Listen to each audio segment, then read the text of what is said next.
Imagine this. You wake up shivering, your breath visible in the cold air. You haven't eaten in 2 days. The only thing in your hand is a sharpened rock lashed to a wooden stick. And if you want to see another sunrise, you'll need to bring down something the size of a bison. This was everyday life for the Neanderthals. Not a species designed for comfort, but for survival. They didn't build empires or write stories. They didn't plant crops or tame animals. But what they did was endure. In an age when the earth itself seemed against them, they fought for every single breath, every step forward. And today, we follow the echoes they left behind, etched into stone, buried beneath layers of time. But before we can understand how they lived, we have to understand where they lived, and it wasn't a gentle place. The world they inherited was brutal, cold, dry, and unforgiving. Imagine standing in a landscape where the wind doesn't just sting, it cuts, where the snow never truly melts, where the sun is more a suggestion than a source of warmth. That was the Ice Age. And that's where Neanderthals emerged, roughly 130,000 years ago. Europe and large parts of Asia were blanketed under glaciers miles thick. When the ice retreated, it left behind treacherous floodplains, wind-blasted steppes, and forests twisted by cold. Wood was rare. Even when you found it, it was brittle or frozen. The ground itself was hard as rock. Berries? Scarce. Edible roots? Locked beneath ice. Foraging wasn't an option. You had to hunt. And not just for meat, fat was survival.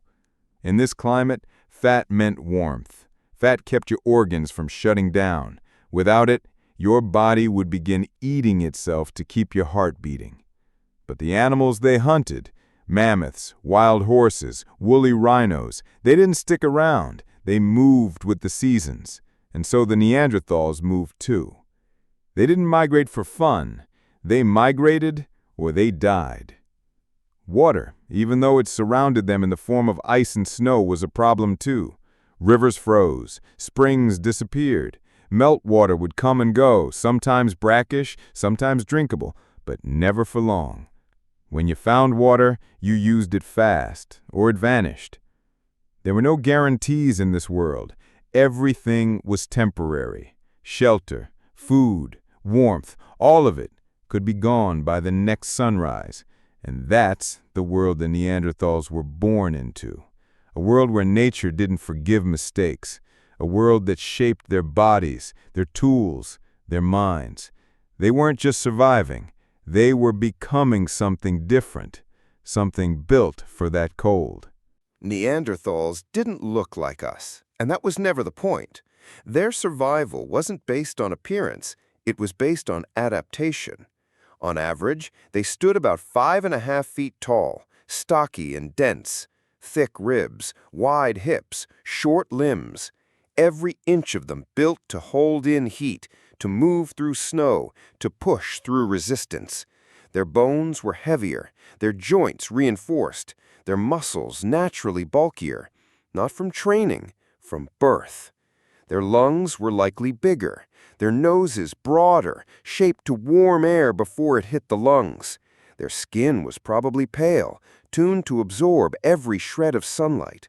They had more brown fat than us, the kind that burns calories just to keep the body warm in freezing conditions. And yet, it wasn't just about brute strength. They had sharper vision in the dark. Their brains were slightly larger than ours, not necessarily smarter, but built for focus, coordination, and survival in twilight and shadow. They could spot a predator in the trees before we even sensed it. They could hunt in near darkness. And if you're enjoying this journey into the Ice Age, don't forget to subscribe to Prehistoric Medievals. We have more stories from deep time coming every week. But all that strength came at a cost. Bigger muscles mean more food. More food means more risk, and risk was the currency of life. In lean seasons, their bodies could betray them, burning through calories too fast, running on empty. Strength wasn't always an advantage. It was a burden if you couldn't feed it. So everything in their lives revolved around the next kill. Shelter was temporary. Clothing was patched together from hides, stitched without needles. Caves gave some protection, but they were far from perfect. Damp, cold, dark. Smoke from fires choked the ceilings. Predators followed the scent of blood straight into the entrance.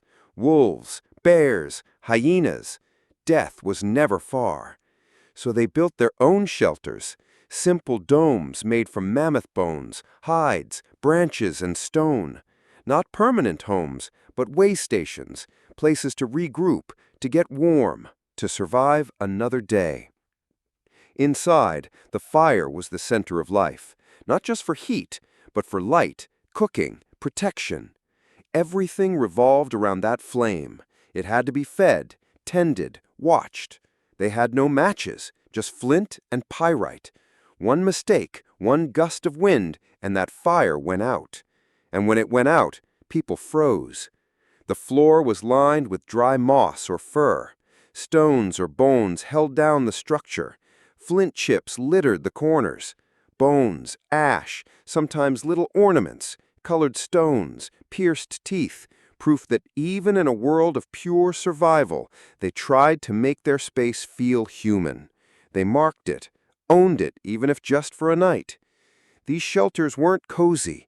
They were shields, thin barriers between life and death, and that was enough.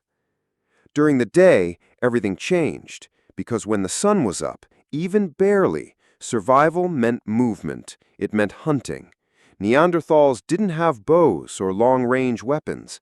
Their primary tool was the thrusting spear. That meant getting close, face to face with animals that could stomp, gore, or crush them in seconds. These hunts weren't about patience. They were about courage and teamwork. Sometimes they used the terrain to trap their prey, but more often it was direct confrontation. Risk was expected. Injury was likely. But the payoff? Fat, organs, marrow, brains. That's what they were really after.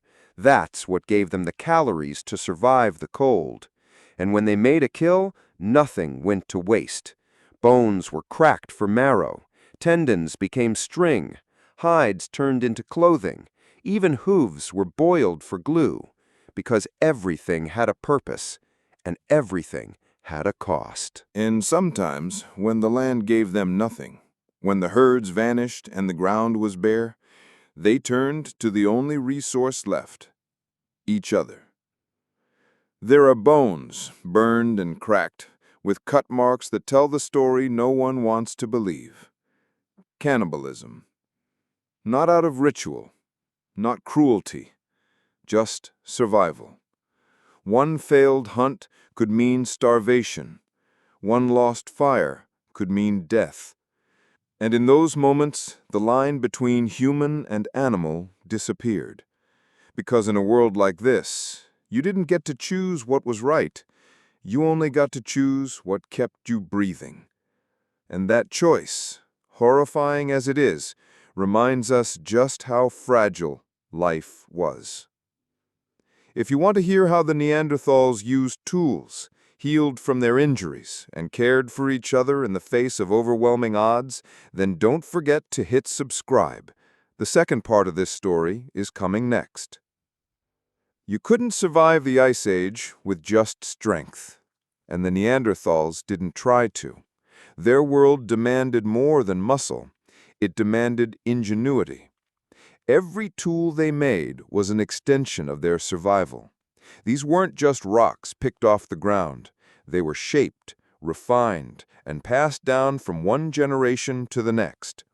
The most iconic was the hand axe, almond-shaped, sharp on both sides, and capable of cutting meat, chopping wood, or smashing bone. But their toolkit didn't stop there.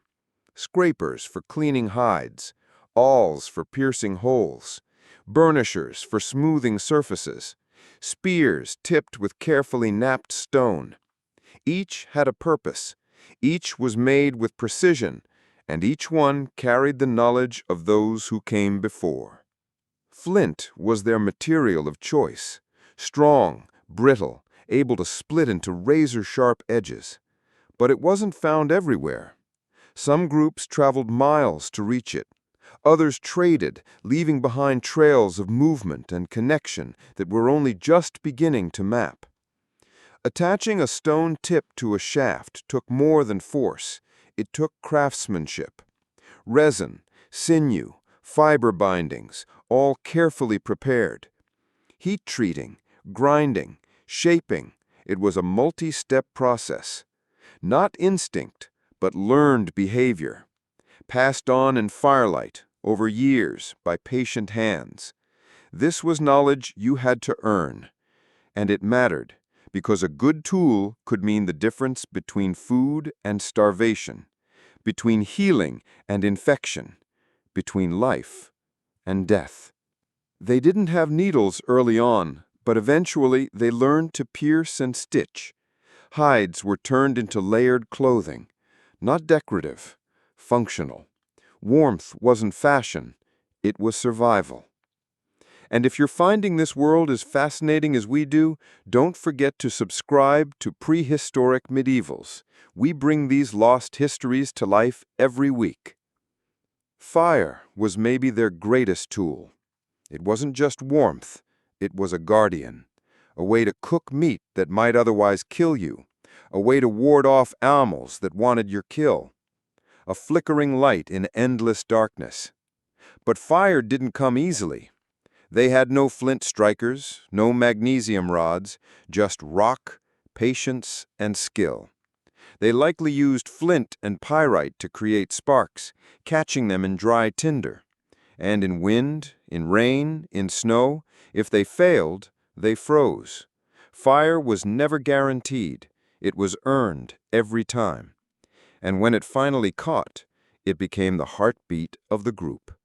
But even with fire and tools, pain was always close. Every hunt carried danger. Every trip outside the shelter brought risk. And the bones they left behind tell us what that meant. Fractures, broken skulls, shattered ribs, crushed limbs. These weren't one-off injuries. They were constant. A life lived in the teeth of danger. Imagine using a thrusting spear on a charging animal, 10 times your size. Imagine slipping on frozen stone. A single mistake could be fatal. And yet, these injuries healed. That means someone stayed behind to care. Someone brought food, kept the fire going, helped them recover. Neanderthals didn't abandon the wounded. They adapted to them. Some lived with fused joints, deformed limbs, permanent disabilities, and still survived for decades. That doesn't happen unless the group chooses to carry the weight. When it would have been easier to walk away, they stayed. They didn't have hospitals, they didn't have medicine as we know it, but they had something else, resourcefulness. Ash used as antiseptic, animal fat to seal wounds, moss for padding, sharp flint to cut away infection, some herbs that dulled pain or reduced swelling, even if they didn't know why. In a few cases, we even find amputations, not accidents, intentional removal of a limb, and not just surviving the cut, but healing after. It tells us they understood bleeding, infection, healing.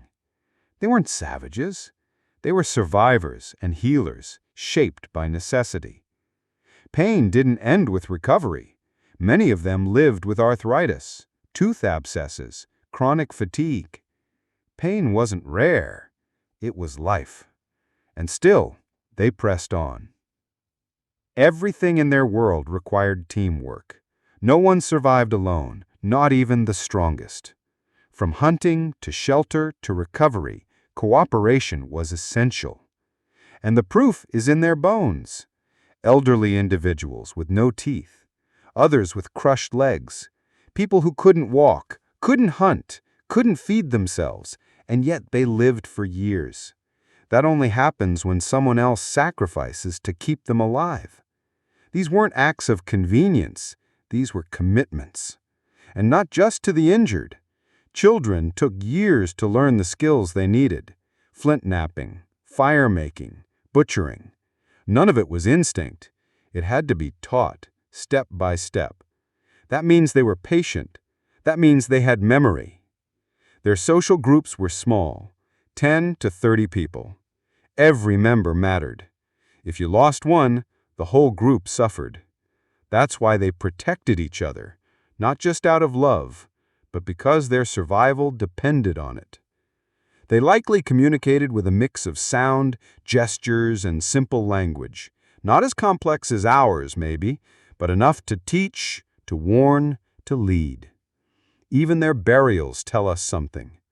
Some remains are found in deliberate positions, bodies placed with ochre or simple items. Not always, not everywhere, but enough to show they remembered, enough to show they noticed when someone was gone. And still, death was everywhere. Most didn't live past 30. Many died young, illness, injury, cold, starvation. Children were the most vulnerable. A bad cut, a lost mother's milk, a frozen night. It could end a life before it even began. Predators roamed freely, dire wolves, lions, hyenas, bears. Many Neanderthals didn't just hunt, they were hunted. Bones tell the story, bite marks, claw scratches. Death wasn't always loud. Sometimes it was silent, slow. Infections, frostbite, food poisoning. And when it hit a group, especially in winter, there was nowhere to run. Desperation had a smell, and sometimes that smell came from their own fires. Burned bones, human bones, with the same marks they left on animals. Cannibalism wasn't war, it wasn't revenge, it was the last resort. When there was nothing else, when the cold had taken everything but the need to eat. It's hard to understand, but in a world where survival was math, calories in versus energy out, some decisions weren't moral, they were mechanical.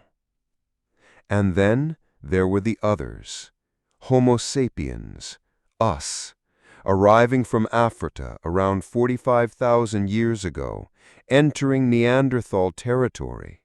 At first, they might have lived side by side, shared caves, shared tools, maybe even ideas. Their tools start to look more alike, their beads, their ornaments, their flint techniques.